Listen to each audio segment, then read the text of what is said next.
وزیر اعظم شہباز شریف ایک روزہ دورے پر قطر روانہ۔ سابق قطری امیر مرحوم شیخ حمد بن خلیفہ ال ثانی کے انتقال پر امیر قطر شیخ تمیم بن حمد ال ثانی سمیت شاہی خاندان اور قطری عوام سے اظہار تعزیت کریں گے۔ سابق وزیر اعظم نواز شریف، وزیر خارجہ اسحاق ڈار اور وزیر اطلاعات عطا اللہ طارق بھی وزیر اعظم کے ہمراہ سابق قطری امیر شیخ حمد بن خلیفہ ال ثانی کو گزشتہ روز دوحہ میں سپرد خاک کر دیا گیا۔ نماز جنازہ دوحہ کی معروف امام محمد بن عبد الوہاب مسجد میں ادا کی گئی۔ قطر میں 4 روزہ سوگ۔ قطری امیر کے انتقال پر پاکستان میں بھی آج سوگ کا اعلان۔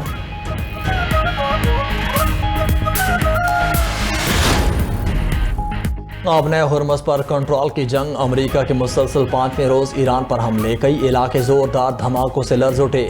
تازہ کارروائی میں کشم، سیرک، بندر عباس، جاسک، بو شہر کو نشانہ بنایا۔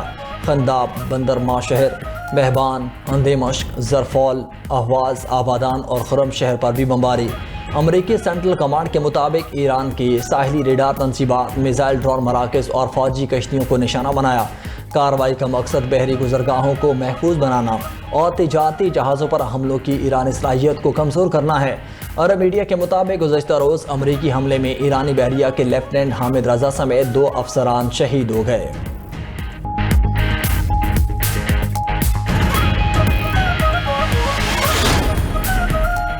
ایران کے خلیجی ممالک میں امریکی فوج اڈوں پر میزائل اور ڈرون حملے۔ قطر، بحرین، کویت، اردن، عمان اور UAE میں فوجی اڈوں کو نشانہ بنایا۔ مزید کسی بھی جارحیت پر بھرپور جواب کا بھی اعلان۔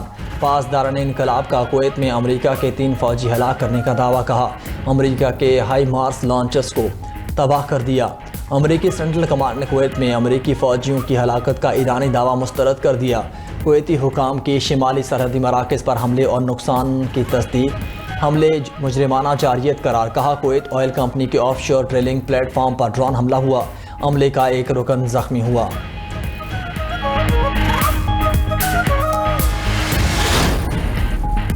اقوام متحدہ کے سیکرٹری جنرل اینٹونیو گوتریس کا امریکہ اور ایران سے ایک دوسرے پر حملے بند کرنے کا مطالبہ۔ کشیدگی کے خاتمے کے لیے مذاکرات دوبارہ شروع کرنے پر زور۔ ایران نے امریکی فوجی اڈوں پر حملوں کو قانونی دفاع قرار دے دیا۔ ترجمان ایرانی وزارت خارجہ اسماعیل بقائی نے اقوام متحدہ کا موقف مسترد کر دیا، کہا خلیج فارس میں امریکی تنصیبات پر حملے بلا اشتعال جارحیت کا جواب ہیں۔ اقوام متحدہ کا صورتحال کو فوجی تصادم قرار دینا درست نہیں۔ تہران کو اپنے دفاع کا پورا حق حاصل ہے۔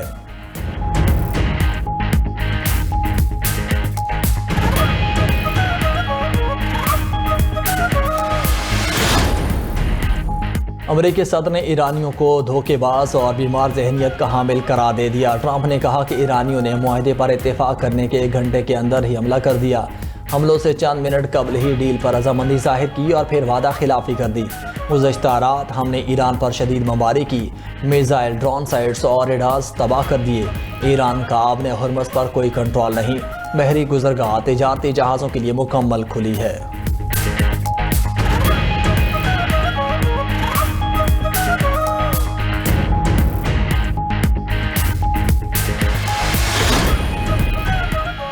ایران امریکہ کشیدگی سے خام تیل کی قیمتوں میں اضافہ۔ امریکی خام تیل 4.20% اضافے سے $74.40 اور برطانوی خام تیل 4.09% بڑھ کر $79.12 فی بیرل ہو گیا۔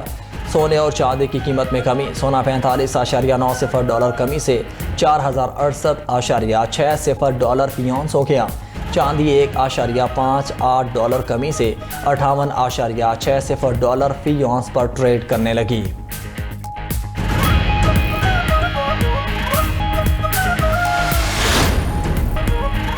میکسیکو میں ہائی وے پر متعدد گاڑیاں آپس میں ٹکرا گئیں۔ حادثے میں 18 افراد ہلاک اور 10 زخمی۔ خبر ایجنسی کے مطابق ہلاک افراد میں 4 امریکی شہری اور نیشنل گارڈ کے 2 اہلکار بھی شامل۔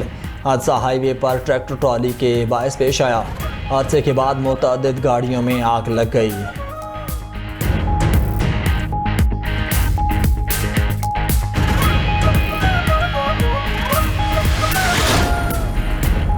مانسون بارشوں کا سلسلہ جاری۔ پنجاب کے مختلف علاقوں میں رات گئے بادل برس پڑے۔ اکھاڑا، ساہیوال، جہانیاں، پیر محل، چیچا وطنی اور دیپال پور میں موسلادھار بارش۔ گرمی کی شدت میں کمی، بارش ہوتے ہی متعدد فیڈرز ٹپ کر گئے، کئی علاقوں میں بجلی کی فراہمی معطل۔ محکمہ موسمیات کی دیگر شہروں میں بھی تیز ہواؤں کے ساتھ بارش کی پیش گوئی، ضلعی انتظامیہ اور متعلقہ اداروں کو الرٹ رہنے کا مشورہ۔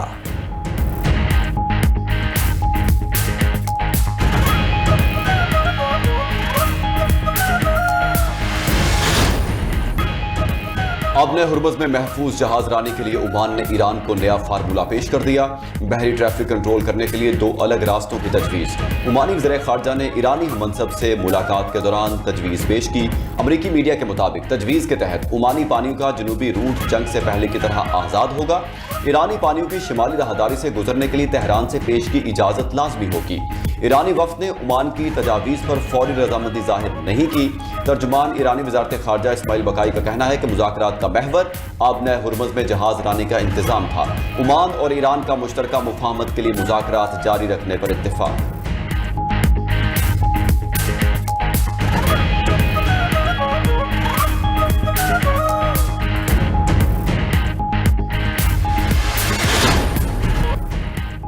روس کے یوکرین پر بڑے پیمانے پر میزائل اور ڈرون حملے، 7 افراد ہلاک، درجنوں زخمی ہو گئے۔ یوکرینی حکام کے مطابق شمالی شہر سومی میں بس سٹاپ پر گلائیڈ بموں سے 5، اوڈیشہ میں میزائل حملے سے 2 افراد ہلاک ہوئے۔ دفاعی حکام نے بیلسٹک میزائلوں کو روکنے کے لیے گولہ بارود کی شدید قلت کا اعتراف کر لیا۔ ادھر یوکرین کا روس کے 14 بحری جہازوں کو نشانہ بنانے کا دعویٰ، حملے کی ویڈیوز بھی جاری کر دی۔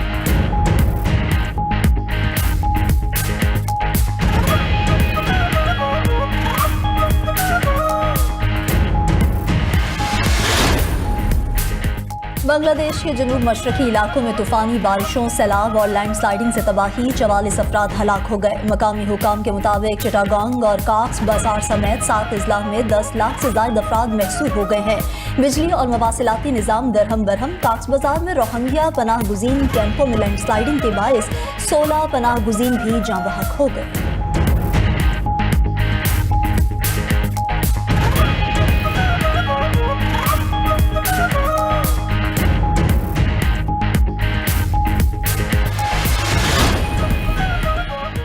جنوبی کوریا میں پہلی بار ہنگامی ہیٹ ویو وارننگ جاری، گیونگ سون اور پہونگ شہروں میں شدید گرمی کا الرٹ نافذ ہو گیا۔ متاثرہ علاقوں میں درجہ حرارت 39 ڈگری تک پہنچنے کی پیشگوئی۔ محکمہ موسمیات کے مطابق شدید گرمی کی لہر 2 روز تک برقرار رہے گی۔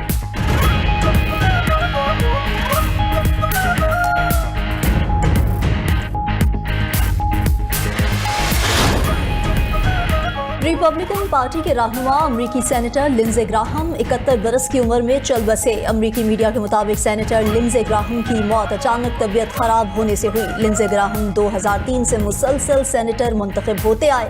ان کا شمار صدر ڈونلڈ ٹرمپ کے قریبی ساتھیوں میں ہوتا تھا۔ لنزے گراہم کے بیانات ہمیشہ اسرائیل نواز ہوتے تھے۔ انہوں نے غزہ جنگ میں اسرائیل کی فوجی کارروائیوں کا دفاع کیا۔ امریکی صدر کا سینیٹر لنزے گراہم کے انتقال پر گہرے دکھ کا اظہار۔